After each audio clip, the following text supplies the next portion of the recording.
Hey lizard people, let's talk about what temperature a bearded dragon tank should be.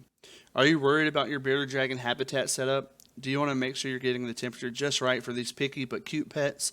Bearded dragons are relatively healthy creatures with little health problems which come up naturally. And one of the biggest things to do to help prevent a whole host of issues is to set up the tank the right way. So here's the quick answer.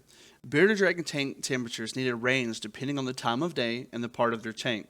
So use these heating amounts. For basking temperature, roughly 105 degrees Fahrenheit or 41 degrees Celsius. An overall tank temperature of 90 degrees Fahrenheit or 32 Celsius. On the cool side of their tank, 70 to 85 degrees Fahrenheit, 21 to 29 degrees Celsius, and a nighttime temperature between 65 and 70 degrees Fahrenheit and 18 to 21 Celsius. Never ever fall below the 65 degrees ever. So why keep the tank so warm? The entire purpose of the tank setup is to get the enclosure as close to the pet's natural habitat as you possibly can. So unlike humans, all other animals have adapted for a specific type of environment. The bearded dragon's natural environment is in the hot deserts of Australia. They're used to high temperatures during the day and cool but warm temperatures at night. As such, we need to keep their tanks the same way. Beardies are cold-blooded creatures and can't produce their own heat. They need to absorb this from another source. So failure to keep their tank warm enough may result in digestive problems, high stress, or even death. So make sure you know the temperature a bearded dragon tank should be. And in my experience, this is one of the most common issues that bearded dragon pet owners have when they first get one of these lizards is improper tank temperatures and it causing a host of health issues. So if you can get this right, a large majority of your work is really going to be done as far as you having to be worried about their health. This is a big chunk of the problems that people have. So let's talk about the basking spot. The basking spot is meant to be the hottest part of the tank. This is where your bearded dragon will rest or bask to absorb heat and UVB if it needs to. The basking spot is also the only place where temperature changes depending on the age of your bearded dragon. An adult dragon spot should be between 100 and 105 degrees Fahrenheit. That's going to be between 38 and 41 degrees Celsius. But a baby needs it to be around 110 degrees Fahrenheit or 43 degrees Celsius. So basking spots are heated with a heating lamp or a UV lighting bulb. These are left on during the day and turned off at night. You may want to use a timer switch to make sure you don't forget to turn it off in the morning, or turn it on in the morning, sorry. And you measure the basking spot with a thermometer mounted nearby or using an infrared one pointed at the basking spot for a few seconds.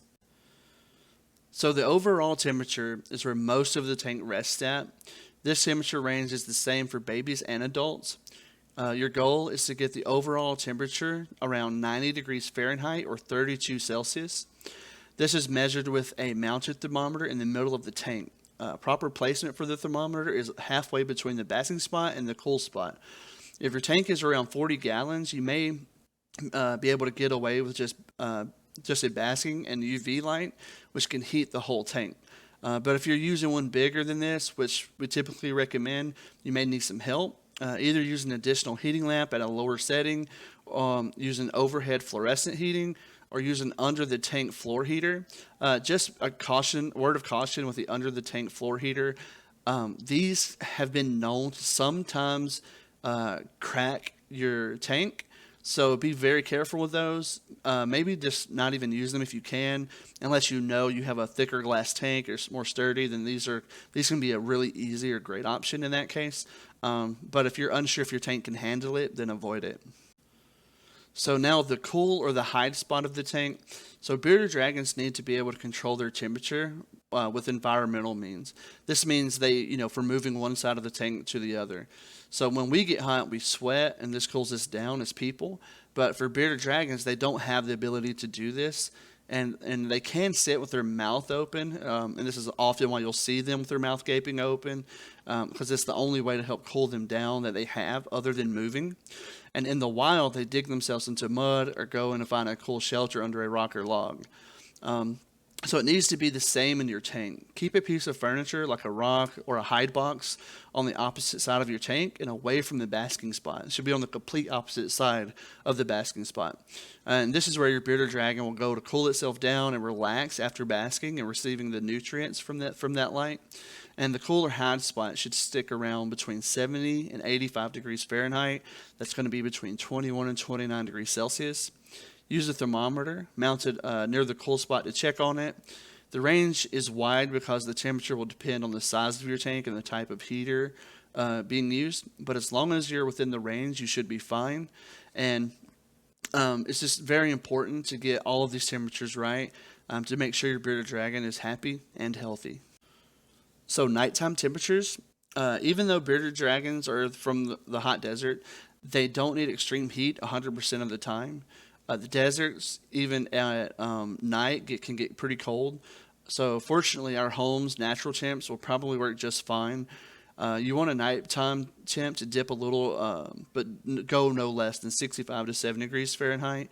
That's 18 to 21 C. If you're in a hotter climate and the temp doesn't quite get low enough, don't worry.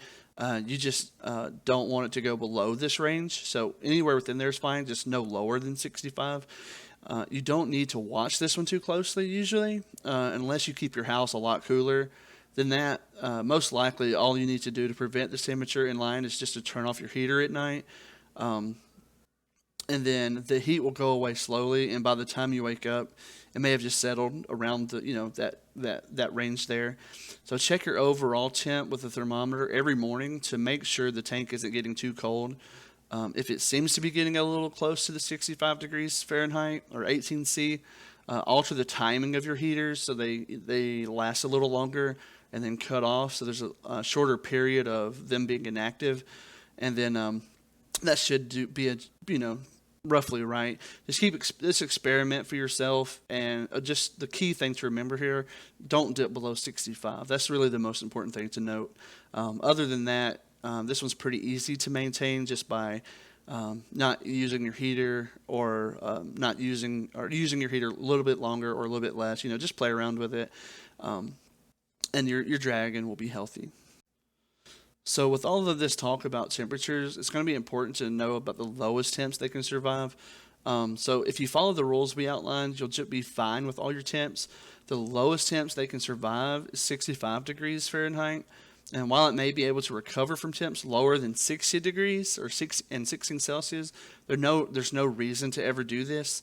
If for some reason your power is out, use hand warmers or portable heaters, or at least cuddle your pet to keep it warmer. So, it can go down to 60, and that's really your lowest survivable temp. But we don't recommend anything lower than 65. So that that is a little bit of cushion or padding there in the temperature range. And be a responsible pet owner, and just do what it takes to make sure that your pet never has to experience this or go through this is a very painful death if this was to happen. So let's just try to avoid any complications. So if you're interested in learning more about the bearded dragon and you want one place to get it all, I've written the Bearded Dragon Handbook. This is a digital download you can find on my website. There's a link in the description.